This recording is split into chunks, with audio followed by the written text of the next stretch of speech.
यह कहानी भविष्य की नहीं है। यह ग्रह 4.5 अरब साल पुराना। इसने 5 बार सामूहिक विलुप्ति देखी है, लेकिन छठी, शायद पहली बार, किसी उल्कापिंड से नहीं आएगी। शायद वह हम होंगे। कल्पना कीजिए, एक सुबह कोई पक्षी नहीं, कोई कुत्ता नहीं, कोई गाय नहीं, कोई मछली नहीं।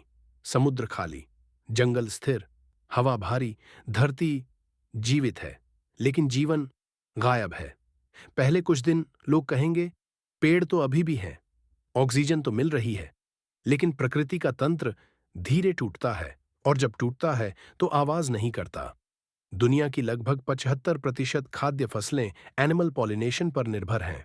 यह चेतावनी दी है Food and Agriculture Organization FAO ने, और Intergovernmental Science Policy Platform on Biodiversity and Ecosystem Services IPBES ने कहा, पॉलिनेटर्स के बिना वैश्विक खाद्य सुरक्षा अस्थिर हो जाएगी। हम सोचते हैं जानवर नहीं तो पेड़ ज्यादा होंगे, लेकिन बीज कौन फैलाएगा, मिट्टी कौन उपजाऊ रखेगा, पौधों की संख्या कौन संतुलित करेगा? United Nations Environment Programme UNEP के अनुसार सॉइल बायोडाइवर्सिटी इकोसिस्टम की नींव है। जब मिट्टी मरती है, जंगल सांस लेना बंद कर देता है। मधुमक्खियां चली गईं, फल खत्म, सब्जियां खत्म, कॉफी खत्म। कुछ वर्षों में भूख दंगे शुरू होंगे। हम सोचते हैं जानवर नहीं तो पेड़ ज्यादा होंगे, लेकिन बीज कौन फैलाएगा, मिट्टी कौन उपजाऊ रखेगा, पौधों की संख्या कौन संतुलित करेगा?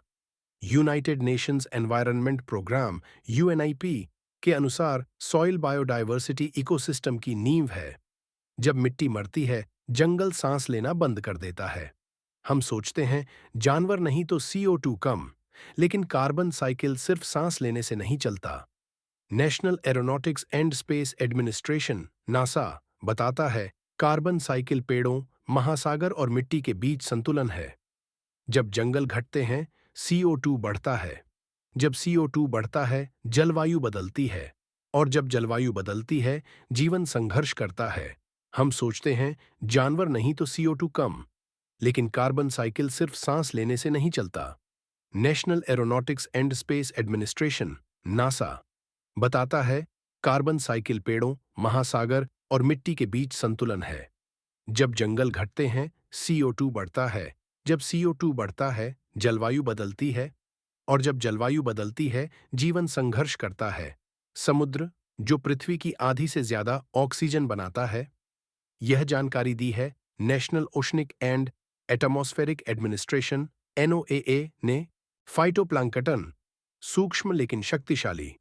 अगर मैरीन बैलेंस टूटा, तो ऑक्सीजन उत्पादन अस्थिर होगा। हमारी सांस समुद्र से जुड़ी है, और सच यह है, यह काल्पनिक परिदृश्य नहीं है। हर साल अरबों गायें, मुर्गियां और अन्य पशु मानव उपभोग के लिए पाले जाते हैं। मांस उत्पादन ने जंगलों को खेतों में बदला, नदियों को प्रदूषित किया और वातावरण में मीथेन गैस बढ़ाई।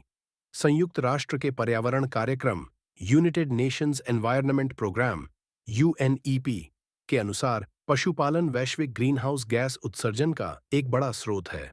यह सिर्फ जानवरों की कहानी नहीं है, यह जलवायु की कहानी है। World wild life fund WWF की रिपोर्ट बताती है, वन्य जीव आबादी में भारी गिरावट हो चुकी है, और international union for conservation of nature IUCN हजारों प्रजातियों को खतरे में मानता है। समुद्र, जो जीवन की जन्मस्थली था, आज वह थका हुआ है।